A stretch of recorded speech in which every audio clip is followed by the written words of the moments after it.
जब जब भगवान श्री कृष्ण का नाम हमारे मुख पर आता है तो साथ में उनके साथ जुड़ जाता है राधा का नाम, क्योंकि दोनों एक ही हैं, भगवान श्री कृष्ण और राधा। जब भी हमारे मन में श्री कृष्ण की कोई भी बात आती है या हमारे दिल में, दिमाग में, जहन में कोई भी बात आती है तो राधा रानी हमेशा कृष्ण के नाम के साथ जुड़ी रहती है, क्योंकि हमारे श्री कृष्ण और राधा रानी एक ही है। और राधा रानी और कृष्ण जैसा प्रेम मुझे नहीं लगता कि पीढ़ी दर पीढ़ी जितने भी युग बीत गए, आगे आने वाले समय में भी हमें कभी देखने को मिलेगा या सुनने को मिलेगा। अद्भुत प्रेम कहानी है हमारे राधा कृष्ण। सबके मन में ये ख्याल जरूर आता होगा कि जब राधा रानी और कृष्ण का प्रेम अमर था, इतना सच्चा था, तो दोनों एक क्यों नहीं हुए। और आखिरकार भगवान श्री कृष्ण तो भगवान है, बिल्कुल ठीक बात है, तो क्यों उनके साथ ऐसा हुआ और क्यों वो दोनों एक नहीं हो सके। ये राधा रानी भी भगवान श्री कृष्ण से हमेशा पूछती थी कि हम दोनों विवाह क्यों नहीं कर सकते। तो भगवान श्री कृष्ण भी राधा को हमेशा यही समझाते रहते थे कि राधे, जरूरी नहीं कि कोई भी चीज या कोई भी व्यक्ति हमें अगर इतना प्रिय हो और हमारा उससे आत्मा मिलती है, मन मिलता है, तो ऐसा कोई जरूरी नहीं है कि हमें उसके साथ बंधन में बंधना है। और ये प्राकृतिक का भी नियम है, जो चीज हमें सबसे ज्यादा प्रिय होती है उसे पाना बहुत मुश्किल होता है। लेकिन फिर भी राधा रानी नटखट कृष्ण से हमेशा यही सवाल पूछती रहती थी कि आखिरकार हमारा विवाह क्यों नहीं हो सकता। तो मुझे भी यही समझ आता है दोस्तों कि सच्चा प्रेम, भगवान श्री कृष्ण ने प्रेम की परिभाषा तो यही कही है कि सच्चा प्रेम पाना मुश्किल ही नहीं बल्कि नामुमकिन होता है। और मैं राधा कृष्ण की बात आज इसलिए कर रही हूं क्योंकि आज की कहानी है हमारे भगवान श्री कृष्ण की। और आप सब जानते हो कि भगवान श्री कृष्ण की प्रेमिका तो रही है राधा, लेकिन उनकी पत्नी थी रुक्मणी। तो आज की कहानी है श्री कृष्ण की और रुक्मणी के भाई रुक्मी की। रुक्मणी का भाई रुक्मी श्री कृष्ण को बिल्कुल पसंद नहीं करता था। तो एक बार की बात है, भगवान श्री कृष्ण ने देखा कि रुक्मणी काफी चिंतित दिख रही थी। तो उन्होंने क्या किया, उन्होंने उनके महल के सामने जाके अपना रथ रोका और रुक्मणी को आवाज लगाई कि महल से बाहर आओ। और रुक्मणी महल से बाहर आई और श्री कृष्ण उनको अपने रथ पर बैठाकर भगाकर ले गए। अब नटखट कान्हा तो हमारे नटखट कान्हा है। अब वो भगाकर ले गए तो सारे गांव में और आस पड़ोस में सब जगह ये समाचार फैल गया कि श्री कृष्ण रुक्मणी को लेकर भाग गए। और दोस्तों, ये घटना है जब भगवान श्री कृष्ण और रुक्मणी की शादी नहीं हुई थी, क्योंकि रुक्मणी के जो पिताजी हैं वो स्वयंवर कराना चाहते थे और स्वयंवर में श्री कृष्ण भी आना चाहते थे, लेकिन रुक्मणी के भाई को ये बिल्कुल नहीं अच्छा लगा कि उनके पिताजी ने श्री कृष्ण को स्वयंवर में बुलाया है। तो ये घटना है रुक्मणी की शादी से पहले की। तो भगवान श्री कृष्ण उनको रथ में बैठाकर लेकर भाग गए। अब ये समाचार धीरे धीरे धीरे धीरे घूमता हुआ रुक्मी तक पहुंचा, यानी रुक्मणी के भाई तक पहुंचा।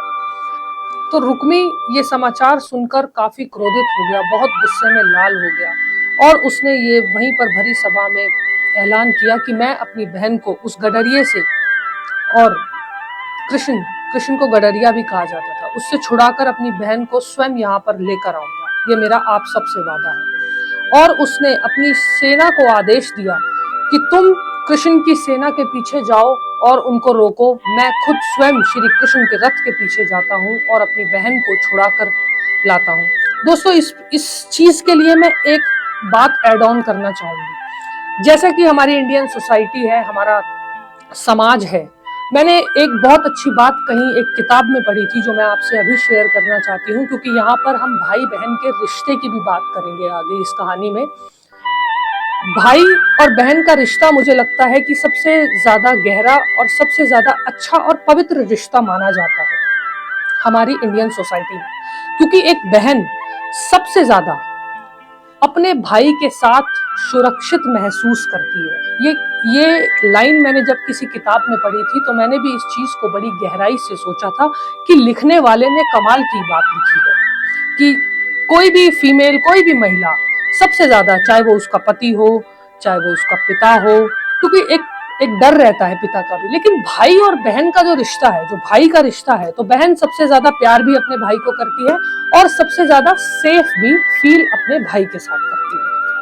अब रुक्मी ने अपना रथ जब श्री कृष्ण के रथ के पीछे लगा लिया तो वो बहुत बार बार तीर से वार करने लगा और बार बार श्री कृष्ण अपने कवच से अपनी और रुक्मिणी की जान बचाते रहे। रुक्मी इतना ज्यादा गुस्से में था, इतना क्रोधित था कि उसने बहुत तेज रथ दौड़ाया और तीर की वर्षा करते हुए वो श्री कृष्ण के रथ के बगल में आ गया। अब श्री कृष्ण को भी बहुत गुस्सा आ गया क्योंकि वो ज्यादा ही अति करने लगा और अति भी किसी चीज की अच्छी नहीं होती।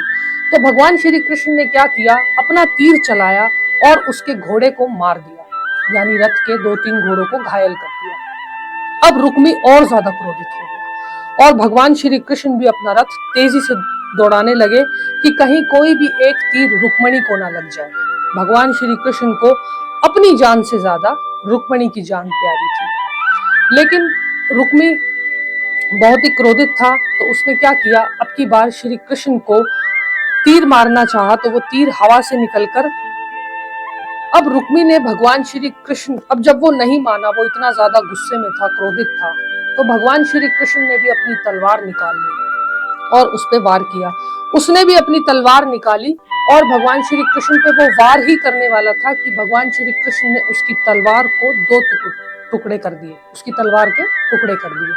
अब भगवान श्री कृष्ण को भी गुस्सा बहुत ज्यादा आ गया था तो उन्होंने रुक्मी को रथ से उठाया और घसीटते हुए आगे की तरफ ले गया और जैसे ही कृष्ण ने उनकी गर्दन पर तीर रखा, यानी रुक्मी की गर्दन पर तीर रखा, तो रुक्मिणी एकदम से चिल्लाई और भगवान श्री कृष्ण के पैरों में गिर गई और हाथ जोड़कर बोलने लगी कि प्रभु इसे छोड़ दो, ये मेरा भाई है। वहां पर भगवान श्री कृष्ण ने सोचा कि भाई बहन का रिश्ता भी कितना अनमोल होता है। उसे पता है कि उसका भाई कितना दुष्ट है और गलत व्यवहार कर रहा है, लेकिन फिर भी उसकी बहन उसकी जान की भीख मांग रही है।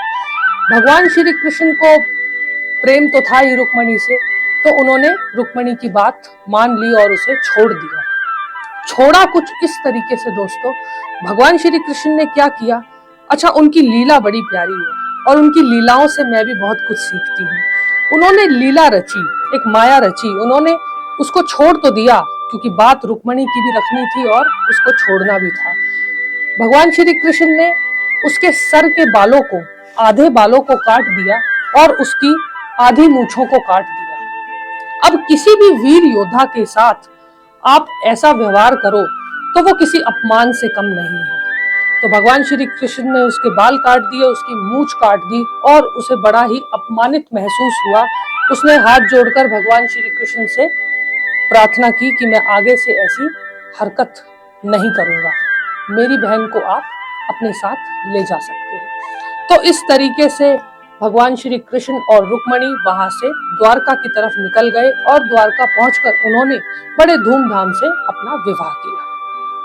तो दोस्तों, आपको ये कहानी कैसी लगी और आपने इस कहानी से क्या सीखा? मैं तो इस कहानी से ये सीखती हूँ कि हमें अपने रिश्तों को अहमियत देने के साथ साथ उन्हें अच्छे से निभाना भी आना चाहिए। और जहाँ पर रिश्ते की बात आती है तो रिश्ता कोई भी हो सकता है, रिश्ता पिताजी का हो सकता है, माता का हो सकता है, भाई बहन का हो सकता है। हमें सभी रिश्तों को अगर साथ लेने चलने की आदत है तो मैं गारंटी के साथ कह सकती हूँ कि आपकी लाइफ परफेक्ट होगी और आपके सारे रिश्ते आपसे हमेशा खुश रहेंगे।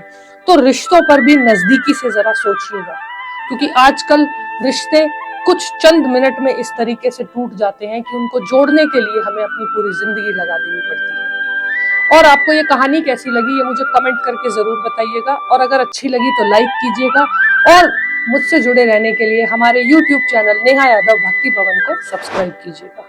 जय श्री कृष्णा, राधे राधे।